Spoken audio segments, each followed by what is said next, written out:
welcome to the Zen Studies podcast. I'm Domio Burke. Thanks to new supporting members of the podcast who make my work possible by donating, and you can visit zenstudiespodcast.com if you'd like to join them in that effort. Thanking Greg from Fort Worth, Texas.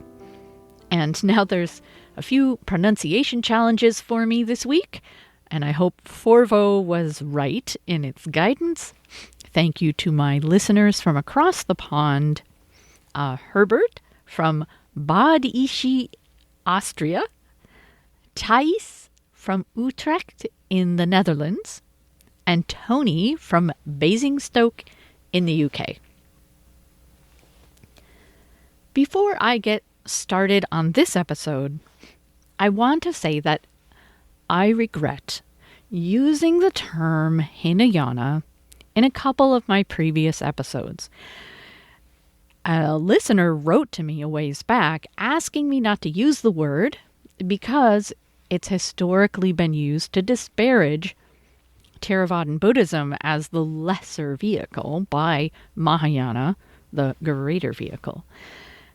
I employed the term anyway, with many disclaimers saying I was not referring to any particular form of Buddhism, but to a self-centered, goal-oriented approach to practice, whatever form of Buddhism you're in. However, subsequently, I have heard my students use the word a number of times, sometimes sliding into using it as a way to refer to original or Theravadan Buddhism. So now I admit it was a bad idea to start using it. So from now on, I will simply say goal-oriented practice when that is what I mean. So my apologies. So today's episode is, I'm calling Zazen as Defiant Self-Care. So since the term self-care arose in the 1950s, it's referred to a number of different things. And if we consider self-care to be things you do to remain physically and mentally healthy, then Zazen, simple, goalless Zen meditation, can be seen as excellent self-care. And in these troubling times, such self-care can even be seen as defiant, as refusing to be broken down by challenging circumstances. Other forms of meditation can also, of course, be seen as self-care. But Zazen can be a little difficult to get your mind around, so I think that framing it as self-care may help you appreciate what it's all about. The concept of self-care. I have to admit, I don't particularly like the word self-care. In the last 70 years, the meaning of the term has meant a number of different things. So originally, apparently, it was used to describe the ability of the sick and elderly to physically care for themselves, particularly when it came to cleanliness and grooming. And then, in the 1960s, it was adopted by Black activists, particularly women, to refer to proper nutrition and activities like meditation and yoga, which maintained their physical and mental health while living in a system that abused Black bodies. And this self-care allowed them to keep up their civil rights work, to stay strong. Now later, of course, the term became commercialized and used to sell all kinds of goods and services, some of them legitimately beneficial to maintaining your physical and mental health, but many of them just focused on beauty or billing themselves as pleasurable indulgences that you deserve because your life is so stressful. Despite the commercialization of the term self-care, I think Western culture has developed a genuine appreciation for the importance of making space in your life for regenerative activities. And that making space in that way can be a challenge sometimes. So regenerative activities being those that help you renew your strength, heal, maintain connections with the people and things that really matter to you. So regenerative activities include things like rest, of course, spending time with family or friends, reading, playing or listening to music, gardening, hiking, cooking, taking vacations, sometimes just unscheduled spaciousness. Now, the negative thing about the concept of self-care is that it can lead us to form expectations. I hear many people talk about how much sleep or exercise or downtime they need. Now, inevitably, there are times when we don't get to maintain the diet or schedule that we've decided is best for us, or when we don't get enough time to spend on our regenerative activities. And then we often experience stress and resentment about the situation on top of whatever physical or mental repercussions there are from not maintaining our ideal program of self-care. And when I feel this kind of stress or resentment, I try to call to mind people who are going through extremely difficult times or, say, living in war zones.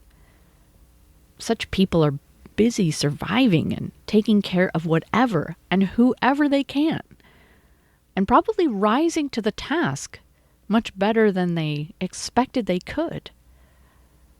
And I'm not saying they don't have their moments of resentment or self-pity, but the pressing need to look after themselves and others at a basic level probably precludes any categorization of activities as self-care versus everything else they have to do. Ironically, the concept of self-care often presumes a fairly high baseline level of good fortune and comfort, where we can raise our expectations with respect to our physical and mental health and sense of well-being. This isn't to say self-care isn't important, of course. It's just that it's probably best to avoid getting overly attached to our ideas about what we really need. In fact, sometimes our energy levels and sense of well-being increase when we're rising to the task, when we're challenged, when we're absorbed in important projects or in taking care of others. Even if at that time our ideal program of self-care suffers. In any case, I think the concept of self-care can be helpful if we see it as regenerative activity, or in some cases, lack of activity, that supports healthy functioning. But we try to remain free of a sense of entitlement about it. I especially like the concept if we employ it in the way the Black civil rights activists did, as an act of defiance. Even if we're fortunate in our personal lives right now, the world can be a very troubling and scary place. We're called to stand up for justice and democracy and fight oppression. As we face what's going on, it can be difficult to maintain our mental health. Zazen can help us remain strong and respond to the very best of our abilities. Zazen as self-care. That said, let's discuss our Zazen. Do you enjoy your Zazen? Why or why not? Do you think of it more as a healthy thing you try to do, make sure you do enough of, like sleep and exercise or flossing your teeth? Or do you think of it as a pleasure, like reading or gardening, hiking or getting a massage? When I've asked Zen practitioners this question, they generally say they see Zazen as a little of both. A healthy activity they try to work into their busy lives, but also as a pleasure. Or more accurately, they say sometimes it's a pleasure and sometimes it's just hard. And then when it's hard, they do it anyway because they know it's good for them. What makes Zazen a regenerative activity? Fundamentally, we are giving our bodies and minds a complete and total break. However long we've set aside for meditation, we set aside all of our activities, at least physically. We also invite ourselves to let go of any attempt to analyze or decide, plan, understand, or fix anything. As Dogen says in Fukan Zazengi, quote, "Put aside all involvements and suspend all affairs. Do not think good or bad. Do not judge true or false. Give up the operations of mind, intellect, and consciousness. Stop measuring with thoughts, ideas, and views." End quote. If you're anything like me, you'll feel some resistance to these instructions. What do you mean, don't think good or bad? Should we stop caring about whether our behavior is moral or skillful? Should we stop identifying certain things in our lives or in the world as problematic and in need of change? Don't judge true or false? That sounds like a terrible way to live. And giving up the operations of mind, intellect, and consciousness, I mean, even if that's possible, doesn't that just leave us like a mindless zombie? We need to realize that the instructions for Zazen are just that. Instructions for what you do during the time you set aside for this precious act of self-care. We don't sit Zazen all the time, just as we don't sleep all the time. There are times for thinking good and bad and judging true and false. In fact, we're called to use our discriminating mind, or at least allow it to be activated as appropriate, throughout most of our waking hours. Most of us are walking around with a highly activated mind all the time. Even when we're not directly engaged in activities, we're thinking about the past and future. We imagine possible scenarios and try to make decisions and plans. We review mistakes we made or anticipate future opportunities. We worry. We feel compelled to form an opinion on just about everything under the sun because we want to be ready in case we have the chance to make a difference, to make a choice. And when we're witnessing things like the recent shameless murders of immigrants and peaceful protesters, our minds reel with pain and the effort to make sense of things. Even when we're ruminating on positive things, we're often driven by a subtle need to just make something more of the present moment. Without realizing it, we postpone true contentment until when? The list of possible contingencies is endless. Until we finish this or that thing, until there's peace in our personal relationships or in the world, until we're on vacation or we're retired or we've corrected this or that character flaw. until we're able to meditate and practice the way we think we should. This sense that we can't rest is poignantly conveyed in a song by Daniel Johnston, "The Sun Shines Down on Me." And if you're interested in listening to it, there's a link in the show notes, or you can just look it up on YouTube. It's worth a listen. In the first chorus, Johnston sings, "And the sun shines down on me. I feel like I deserve it." Then, after a darker second verse, he sings, "The sun shines down on me. I want to feel like I deserve it." He finishes with a third version of the chorus, which I always find heartbreaking, where he says, "When the sun shines down on me, I feel like I have to earn it."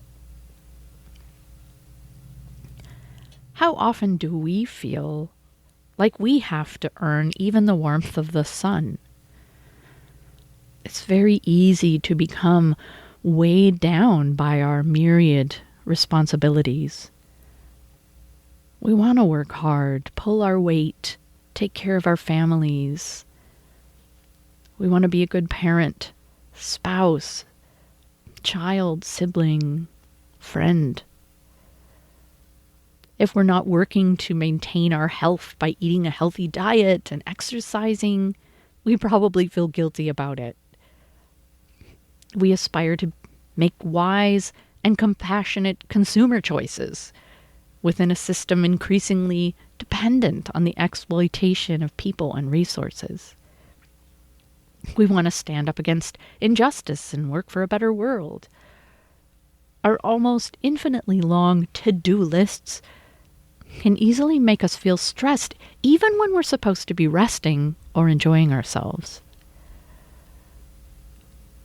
Zazen can be the ultimate self-care when it comes to giving ourselves time and space to relax completely, to just be, to inhabit this life without any need for justification, to enjoy the sun's warmth as if we don't have to do anything to earn it.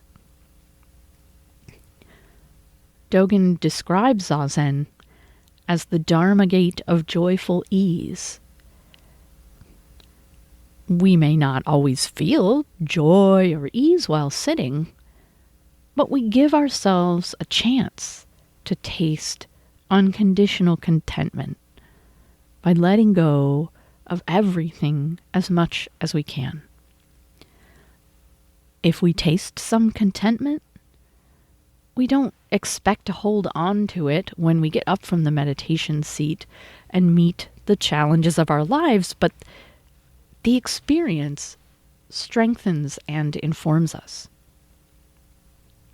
Unless you are in the middle of a dire emergency, as in like your house is literally on fire or something like that, and you shouldn't be meditating.